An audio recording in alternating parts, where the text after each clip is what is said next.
It technically wasn't an upset, but last night the Gonzaga Bulldogs found themselves on the losing end of a matchup against St. Mary's down in MORAGA once again. And for the first time since the 2015-2016 season, Bulldogs already have at least 5 losses in the regular season, and we just began the month of February, so this could get very interesting as Selection Sunday is in exactly 5 weeks. But how did we get here? Well, in the first half, Gonzaga is going to be up by 8, and Ben Gregg's going to find himself at the top of the arc.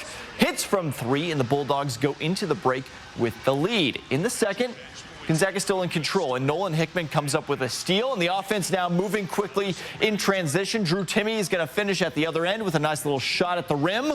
That goes down. But back come the Gaels as Alex Dukas from the wing, and that's going to cut the deficit into a little bit and get the crowd starting to feel a little bit of that shift in momentum. Fast forward to the final seconds of regulation. Gonzaga up by 2, but Mitchell Saxon receives a nice pass under the basket to tie the game up. GU has one last chance. The Strother shot just short at the rim, so we head to overtime. The last time Gonzaga was in overtime, if you remember, the 2021 Final Four Classic against UCLA. However, Jalen Suggs isn't walking through that door. And in the OT, it was all St. Mary's as Aidan Mahaney was playing possessed late in this game. That 3 gives the Gaels a 4-point lead. Then with under 20 seconds to play, a blown coverage by the Zags leads to a Kyle Bowen slam at the other end.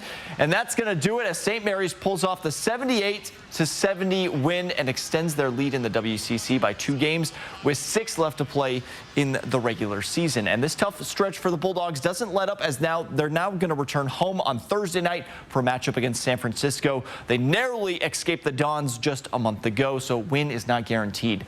But it wasn't all bad for the Bulldogs. During the game last night, Drew-Timme moved into number 2 all-time on the Gonzaga scoring list as he passed Jim McPhee in the first half.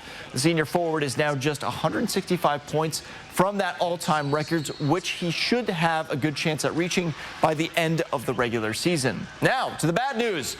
Late in the game, starting guard Nolan-Hickman went down with an apparent ankle injury as he was driving to the rim. He stayed down there for a few moments and had to be helped off the floor. Now, the extent of the injury isn't known right now, and there's no word on if he's going to miss any kind of games.